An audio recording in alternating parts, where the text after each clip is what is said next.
Welcome to the Wealth and Wellness All Women Rock podcast, hosted by me, Tamara, the CEO and founder of All Women Rock Global.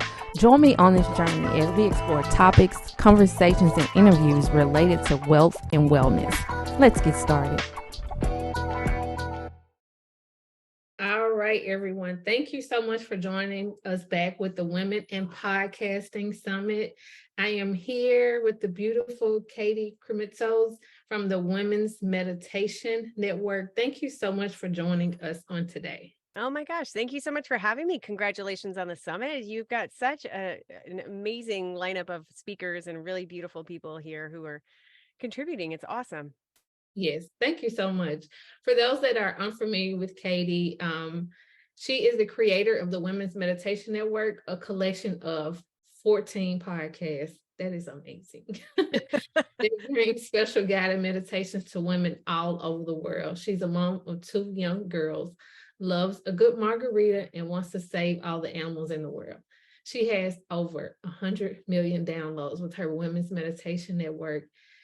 I can personally say from experience, her podcast has helped me get more calm, better sleep, less anxiety, and more happiness. Once again, welcome to the Women's in Podcasting Summit, Katie. Thank you so much. I'm so grateful to be here. Thank you. So I kind of wanted to dive into like questions and answers with you, getting started with the Women's Meditation Network. As you know, with Women in the Podcasting Summit, some are here that have already launched a podcast, thinking about launching a podcast, or just women in business in general. So they have questions as well. Some of them have already submitted their questions to me. Yay. Okay, good. Bring it on. Huh? Bring it on. Oh, but I want to kind of go back. Correct me if I'm wrong, but you had an original podcast before you started the Women's Meditation Network, right? Yeah. I've been podcasting since 2014.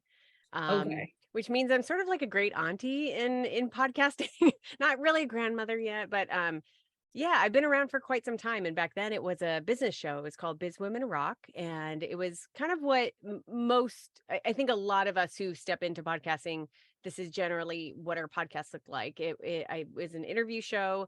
And it was used as the marketing arm for the business that I created out of it, which eventually became, I was a business coach and strategist. I helped women build their companies from point A to point Z or wherever they wanted it to go. And I provided any type of service that would allow them to do that better. So masterminds, one-on-one coaching, courses, memberships, live events, all sorts of stuff. I mean, like the gamut, I did it. So yeah, I was doing that from 2014 until I finally put it to bed just shy of its 6-year birthday. Oh, wow. Yeah. What was like the reason for like kind of wanting to stop with that one? The only reason I wanted to stop it was because in 2018, well, I'll kind of paint the picture. So it was January 2018. I had just in the prior year hit like my first 6-figure year. I was like, yes, I'm awesome. This is clicking finally. I got it. Had a very clear plan in January of that year for like tripling business. I knew exactly what I wanted to do. I knew by that time I got it. Like I knew who my audience was. I knew what they wanted. And I was planning to launch all of the things. And so fast forward, Q1 it completes and I'm hitting all the marks. We're getting there. And in April of 2018, I find out we're pregnant with our second daughter. And for any of you out there who have ever been pregnant, something changes in a heartbeat and you can't predict what it's going to be or how many things are going to change, but it just does. For me, what changed immediately was like, I just got this massive, like knowing, like, I don't want that business anymore. I'm done, which was terrifying because I didn't get it. Like I loved what I was doing. I totally loved it. I was in love with my community. I loved the business that I was creating. Felt I had finally clicked into place, but I just knew that was the truth. I was like, okay, this isn't me trying to self-sabotage. Like I really don't, I'm done. And in that very scary space of trying to figure out like, okay, well, if I'm done, what am I going to do? Like, I don't get this. Like, what am I supposed to be doing? That's really the space where the Women's Meditation Network idea came about. And that's when I started being able to say like, okay, well, let me play with this.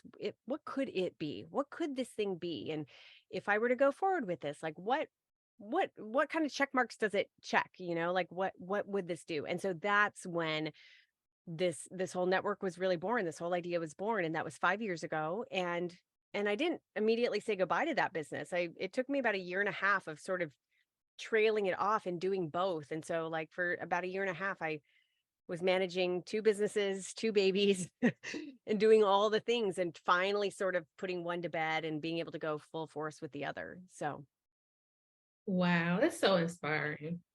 I don't know about inspiring. I think all of us in our business journeys, again, you're here because whether you're in podcasting or you're thinking about podcasting, there's some sort of a business idea behind it, which is what you're really addressing, right? And so, um, I think that really the call for all of us as business people is to really like come into ourselves and really understand who we are and what we want, and more importantly to understand that like it can all change, Yeah. sometimes in a heartbeat just like that, and sometimes gradually where something doesn't feel good anymore. Yeah. And so you kind of have to twist and change. So I think it's just a matter of being really honest with yourself, and I'm someone who's always been very honest with myself, and even as scary as it might be, this just knowing of like I can't stay in this just because it seems like the right thing to do. And believe me, girl, a lot of people were telling me like, you're nuts, don't you dare start this new thing, you're dropping this other thing, like you got a good thing going on here, like what are you doing? Mhm. Um and uh, b- beyond all of that noise was still this really loud voice. I was like, no, you got to do this, you're done with this, you got to do this. Yeah.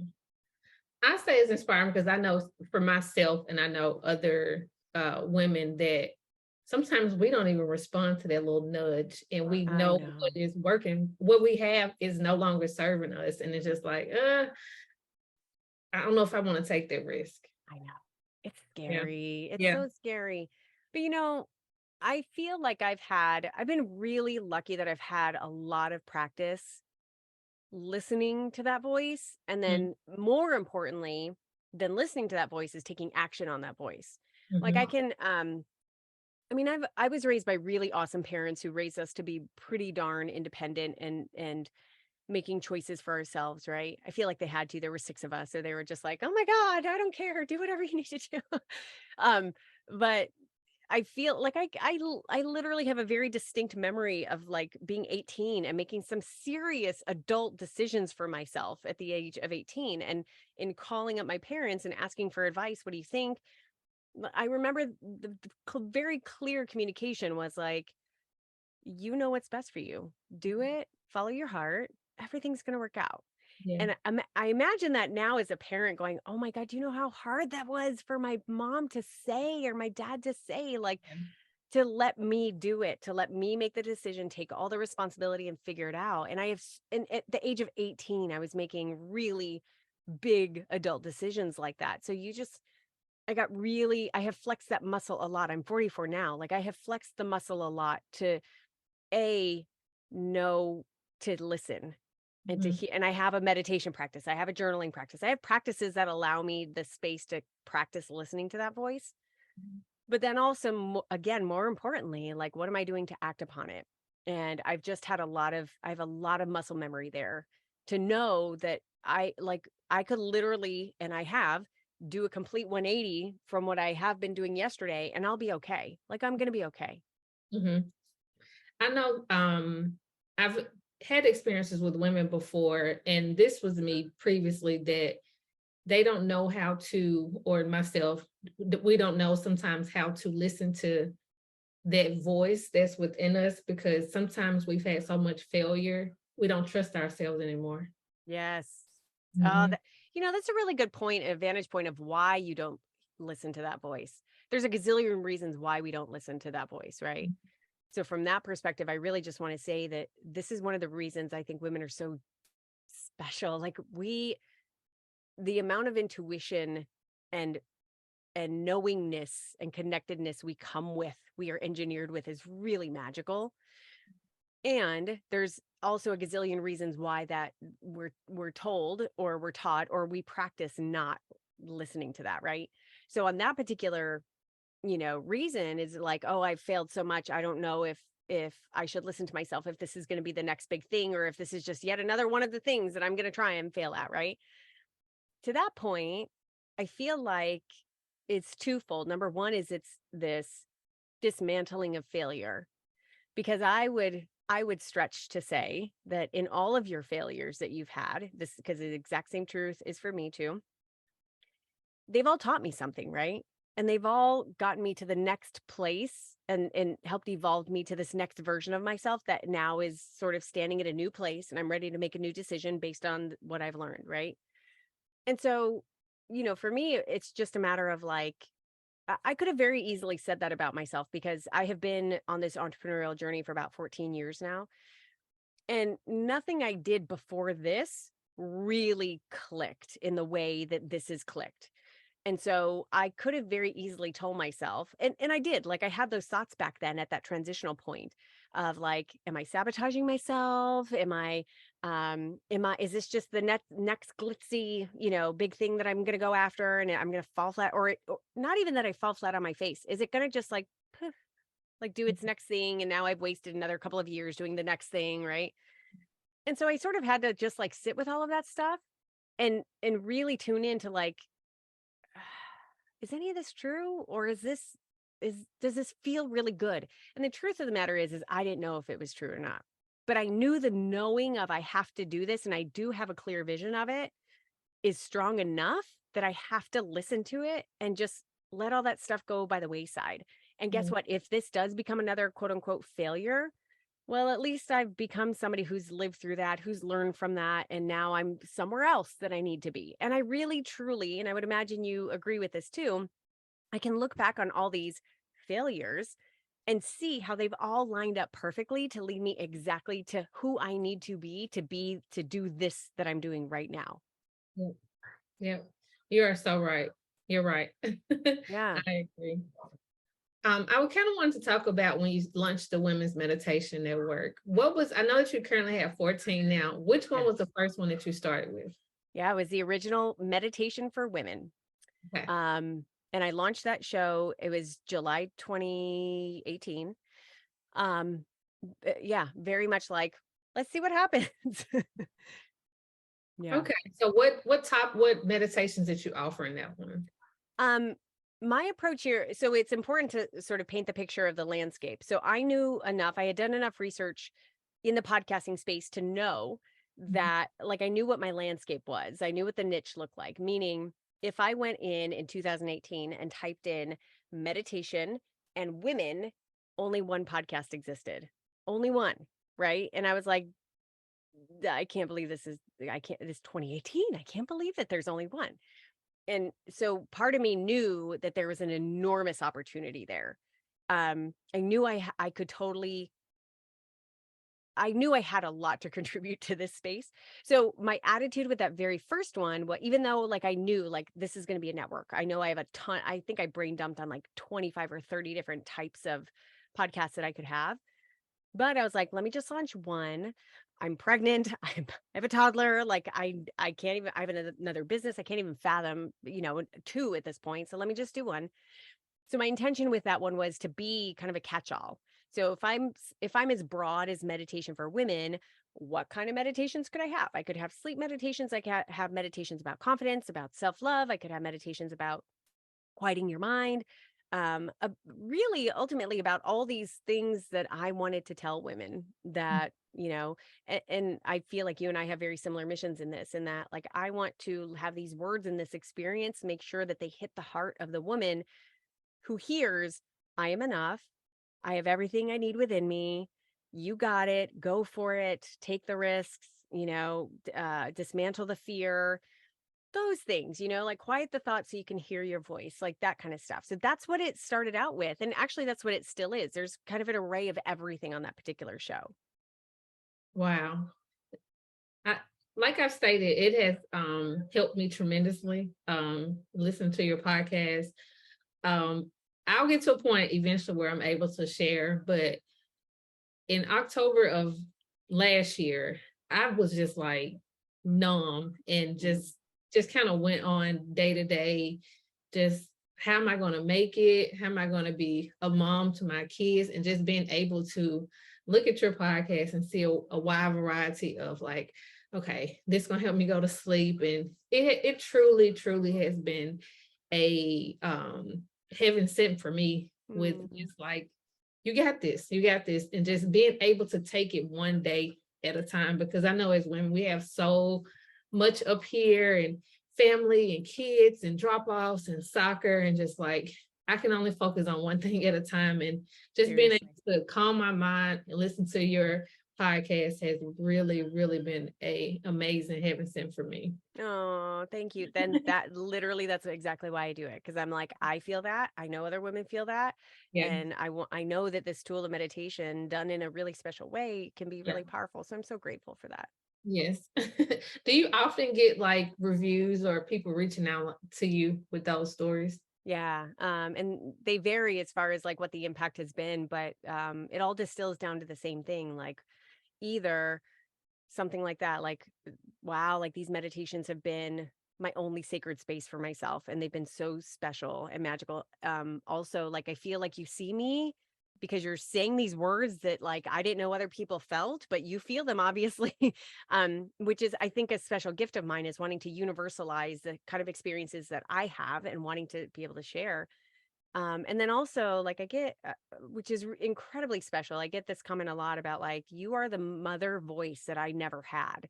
And this is sort of this motherly voice that I needed to hear, that I didn't even know that I needed, and I need it. And it's really special. So that, and obviously the obvious, like, you help start my mornings well, with our morning meditation, or, you help me go to sleep and then I can function and be myself the next day. So yes, the answer is yes. And those are what continue to fuel me and confirm that I'm exactly where doing what I'm supposed to be doing right now. Yeah.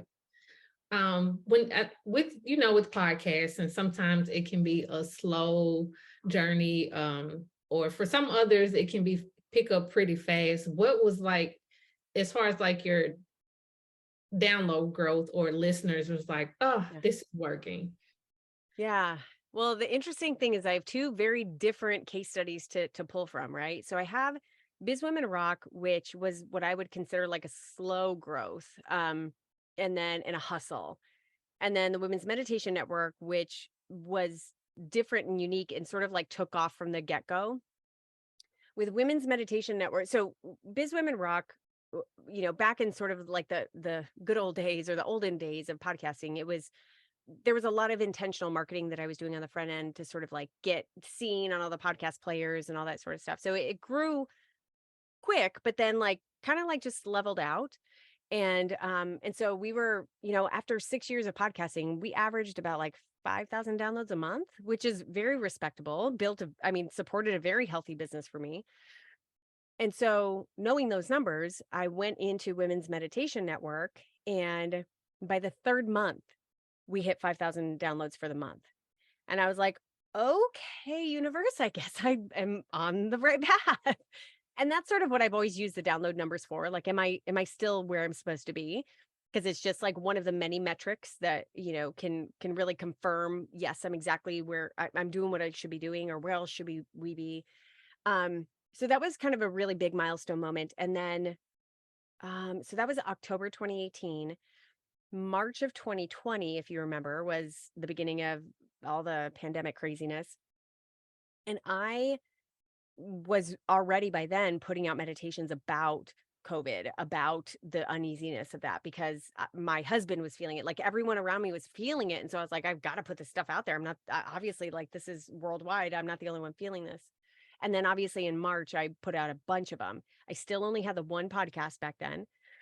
And that month we hit 100,000 downloads. And that was a giant jump. Like, we had been growing since, we had started, but I remember like that January, maybe we had like 50,000 downloads or 60,000 downloads. So now 2 months later, we're at 100,000 downloads. And I was like, oh my God, my mind was blown. I was like, I couldn't even fathom that number. Right.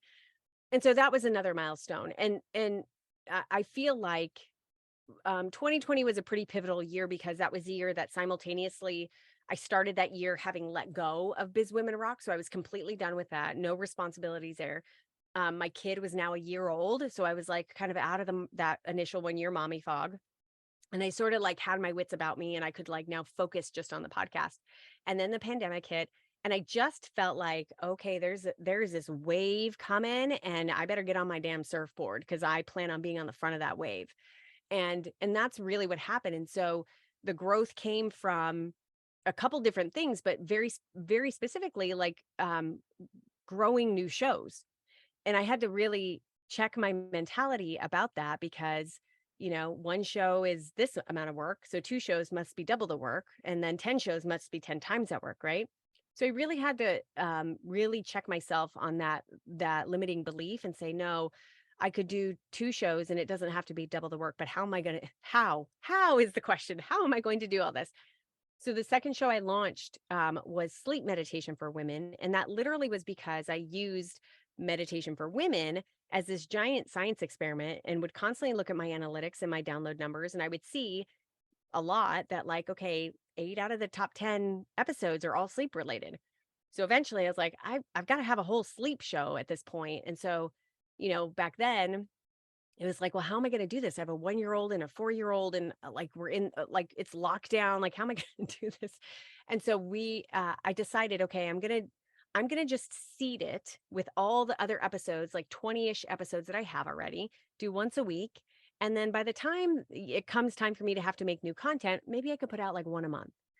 And within a month, sleep meditation for women skyrocketed, like just skyrocketed. Obviously, big need there, right? And so I was like, well, so much for not creating new content for this. I got to do more. And I just felt called to do more. So I just kept doing more and like, okay, I'm going to be doing like 3 originals a week on this show. Like, how am I going to do that? So anyway, my point being in all of that is that that was sort of the moment that mentally I sort of opened up to I could grow more and I could expand the network as a method of growth. And then one by one I just started launching shows. So like for 2 years I only had one show, and it's been the past 3 years that I've gone from 1 to 14. Wow. Yeah. That was actually one of the questions someone submitted. She wanted to know how do you like with you having 14 shows and a family, like right now, how do you manage it? Yeah. Well, that's a good question. And um my biggest answer to that is I'm always asking how I can scale without um without dissolving my values, if that makes any sense. Like you and I both, we have really strong family values. I'm not giving up more time with my kids in order to grow a business. Like that's just not going to happen.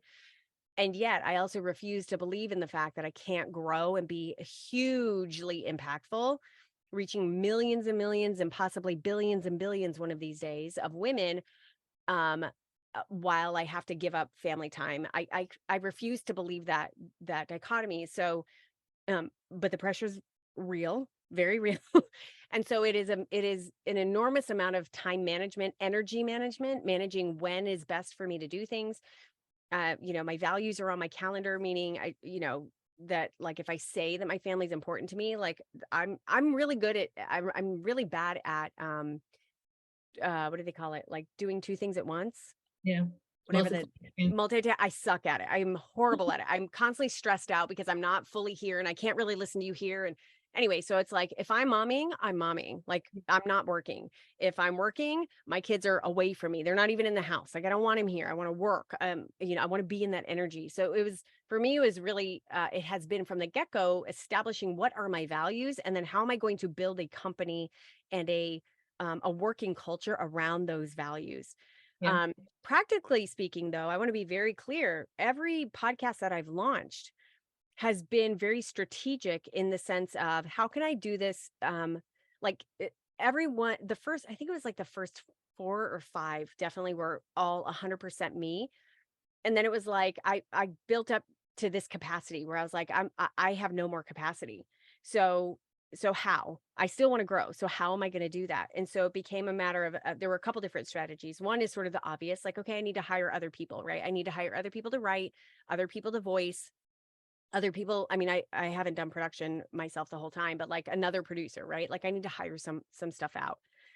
And the second how actually became like, well, can I repurpose some of my content and just repackage it in a certain way that feels really good and actually is a big win-win-win?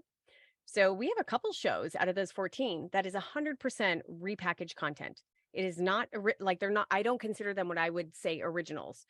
So for example, we have a podcast called Panic Attack Meditations, very specific topic, right? And so I basically have gone back into my catalog and I have got at least 100 episodes that are either panic attack specific or they are specific to those moments of high anxiety, really intense overwhelm. And so all of those go on the panic attack meditation. My approach to this type of growth is like, I'm doing, and I've heard this from the audience, I'm doing the audience a service by putting relevant content in playlists, if you will, easy for them to find. They don't have to go dig into 5 years worth of a library in order to find what they need. And boom, I'm just putting it there that are kind of heavy with keywords. And I'm going to be there in the space that you're looking for. And I'm just curating that content that I have after all these years in order to put it there. So to answer, I'm going to be very clear.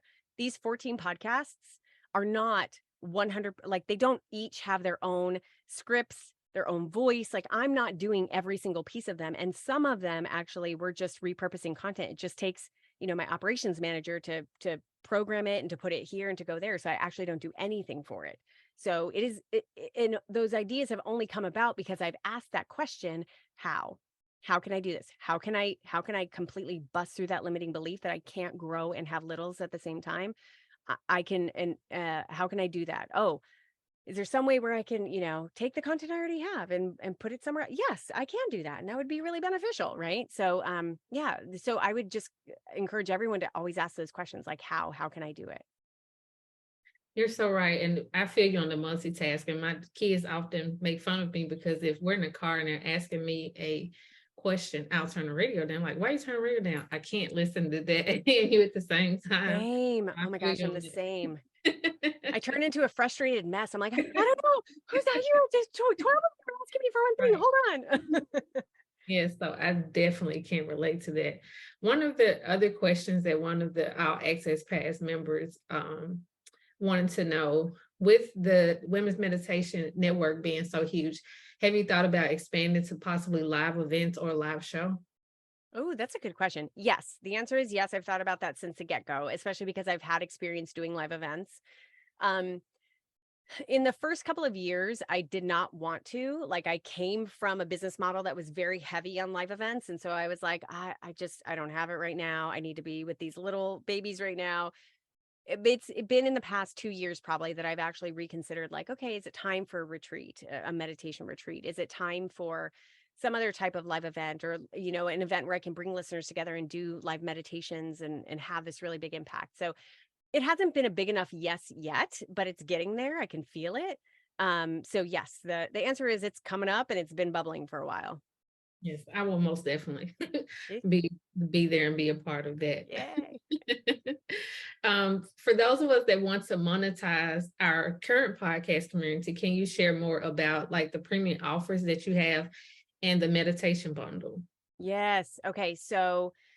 Um, okay, so it's worthwhile to note that when I started the Women's Meditation Network, I was very intentional about it being a very profitable and prosperous business, which is a very important mindset to have because as a creative, we can often get stuck. And I only know this because I've been this before.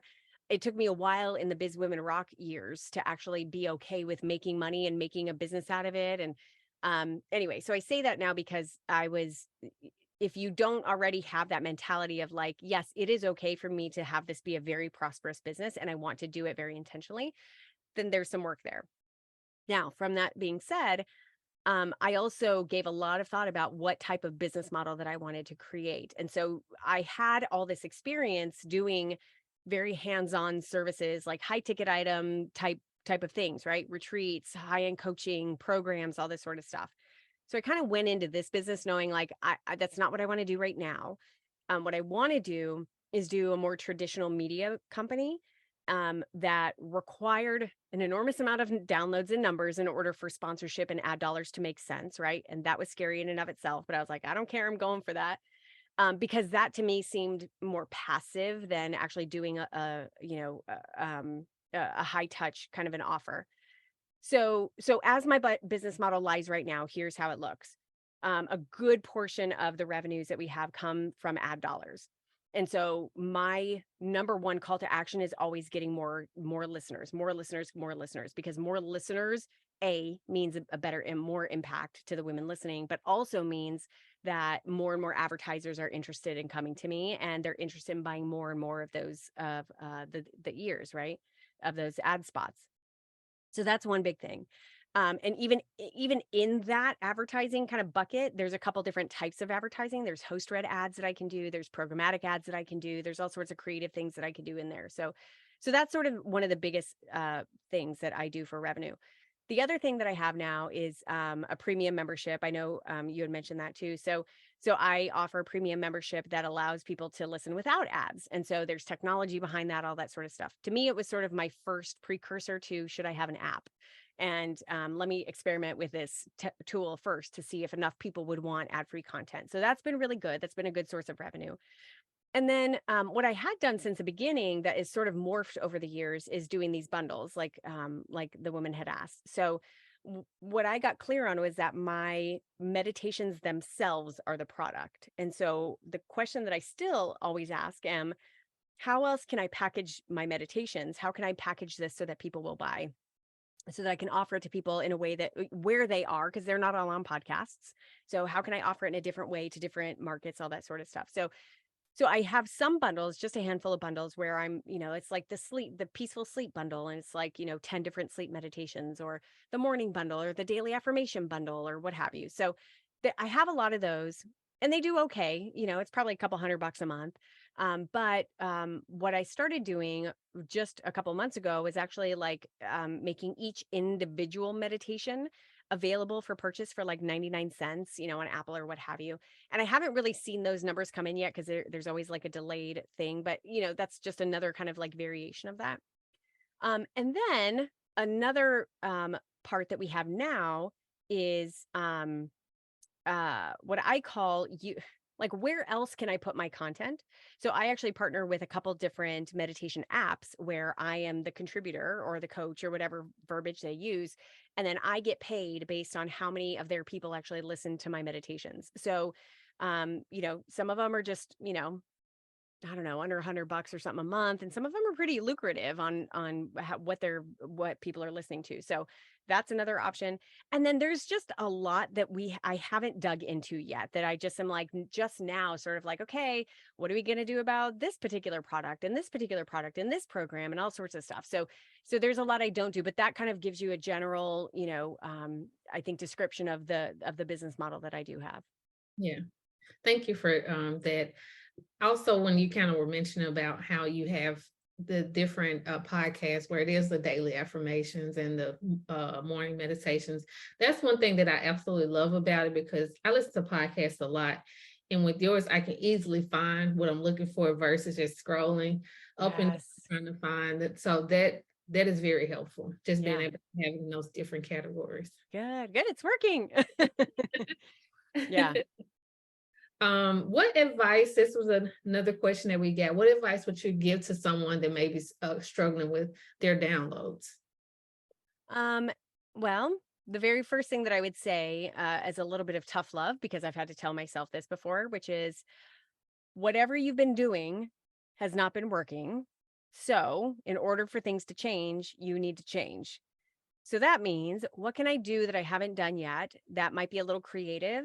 And for me, this is all just marketing and growth, right? So it comes in two buckets. Do I want to pay for it, or do I want to put my time into it? Those are two very distinct buckets. So from the get-go, and neither is right or wrong, but it just depends on what you need to be clear from the get-go on what you're going to do. Am I going to pay a certain amount of money in order to try and get listeners, or a little bit of money, or am I going to put a lot of my time in? Because you have to do one or both of them, in my opinion.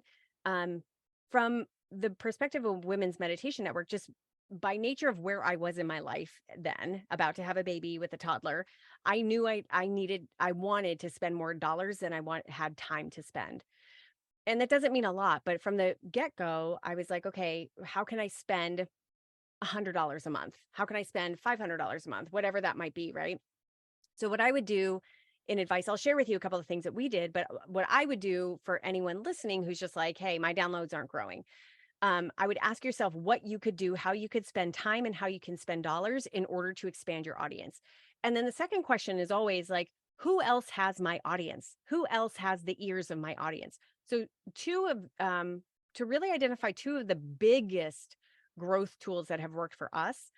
Number one is actually paid ads. So meaning, where am I paying for ads? Now, this spans a couple spectrums. One is like on current podcast apps. So Spotify, Apple, you can't pay for ads on Apple, but that's an app.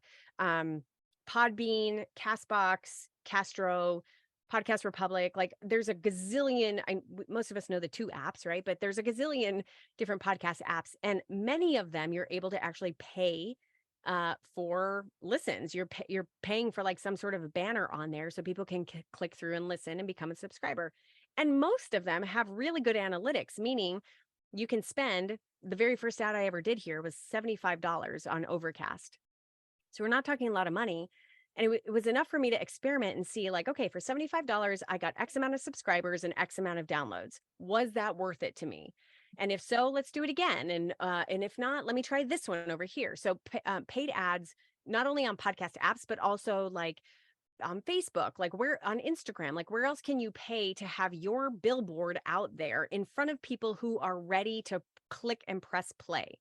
So ask yourself that question. Doesn't have to be a big budget, but it's a really good way to start experimenting with where are your people. And another creative way to do this is you could, by asking yourself, where are my listeners already? Are there any owners of groups like Facebook groups or any other sort of organized groups that you can pay to do some sort of a advertisement in front of their groups, or you could pay to be interviewed in front of their Facebook group or whatever that might be? So that's one option. The other thing that has worked really well for us that's free is doing cross promos. So again, answering that question, who else has my audience? Look around you right now. Look around, like do your research on your podcast app. If you go and look up your own, if you're in Apple Podcasts and you go look up your own podcast, scroll down to the bottom and it'll have a section that says listeners also listen to. And guess what? Those are the other podcasts that your listeners are usually listening to. So it's worth a reach out to some of them. Now, this gets a little tricky in that typically ideal cross promos work when there's a similar audience, a shared audience, right? But also shared size. And you don't really have any way of knowing that. So believe me, I've reached out to people similar in size, meaning, hey, I get about 5,000 downloads a month. You get about 5,000 downloads a month. Can we exchange? Because that makes sense, right? My early years, I was reaching out to a friend that I knew who got like 3 million downloads a month, and I was at maybe 200,000 a month. And gratefully, he was a friend and so kind. He's like, "Sure, Katie, yeah, let's do one." And I didn't know until we started getting into it, and I was like, "Oh God, that's really awkward. He's being so kind, right?" But so it doesn't hurt to ask, but just be conscious of that. So, like, are there other similar brands, others who have similar audiences who a cross promo looks like this, like, hey, I'm going to come in and do a host read ad, at the beginning of my show or mid roll or whatever for so-and-so show. You guys got to go check this out. It's such a great thing. And it's perfect because my audience would really need it. And then they're going to do the exact same on my show or on their show. And so up at this point, there's probably about 4 different. I do cross promos very regularly, a lot, constantly looking for new people to do cross promos with. But there's probably about 4 of us who, at least, like I'm constantly, like every month we have a cross promo going on, and that constantly gets me in front of audiences that I don't have. So those are just 2 really great strategies that I think can work. But ultimately, it starts with that, those questions of, how much am I gonna pay? How much time am I gonna give? And where are you on that scale? And then also asking yourself, like, where is my audience? Where else are they? Those are all really great because I didn't even know about the ads with the different podcast platforms that you mentioned. Oh yeah. Oh yeah. They're great. And a little note before if you want to do this, I mean, some of them flat out only offer like the paid ads, right? But some of them might offer a featured section like Spotify, Apple, because you can't pay on Apple, but Spotify and Apple, and I think Podbean, I think Castbox does this. They all have sort of staff picks or like some way to be featured. So before you even spend $1, you can submit yourself to be featured. Now, I don't know who's in charge of picking those things, so you might need to submit a lot, but that's how I got started on this because I submitted to be featured on one of the podcast players, and it was a smaller podcast player. But in the 3 months that they featured me, they weren't supposed they were supposed to take me down after a week, but they kept me on for 3 months. And in those 3 months, now granted, they weren't a huge amount of my downloads, but in those 3 months, I saw from that podcast player, I saw that my download numbers triple. So then I was like, okay, how can I pay you? Like what ads do you like now I'm willing to spend some money because I see that people are coming from your app. So if there's any way to get featured as well, like that's a really good mid step too. Those all are amazing. Thank you so much, Katie. I've learned a lot for myself, and thank you for taking time to even answer our All Access Pass members their questions. Yeah, This of is course. very, very informative. Yeah, well, thank you. I'm so grateful. I love podcasting. I think it's has the potential. It's such a beautiful industry where you can just be 100% you, find your tribe, attract your tribe, and really let it be a very prosperous and abundant experience. And I think it's a lot of mistakes and bumping up and kind of like squirming your way into where you're supposed to be. But I promise you, like it all can be very, very beautiful. And it's just a matter of sticking in it and learning everything you can along the way. Yeah, I love it too. I originally started in blogging in 2009 or 8, one of those. Yeah. And once I learned more about podcasts, and I was like, let me give that a try if I can use the same writing and take that and put it on a podcast platform. So I agree. Yeah. Yeah. Love it. Love it. Yep. Well, thank you once again for joining us. I hope in the future we can still, maybe one day we'll be able to meet. I think that that would be lovely. I think that that would be At the amazing. retreat, we're gonna speak that into existence. I know, man. Now you're giving me more fire about it. So I'll let you know when it goes live. All right, we'll let you go. And everyone, be sure you download the Women's Meditation Network. As I stated, I was really hoping I didn't cry on here because if I could just really just explain like how much it truly helped me throughout the day. And I previously stated on one of the episodes that for me personally, it was always journaling and prayer. And what I was going through, none of that was working. My Mm, mind was not still. I couldn't focus. I also have anxiety and depression, and all that was just coming up at the same time. And then, like a month later, I found out I was pregnant. And I've always been a fan of Allison's Food Hills podcast, and that's why I'd heard about you from. No, at the yeah. Podfest, and then when I heard it again on her podcast, I was like, let me give it a try.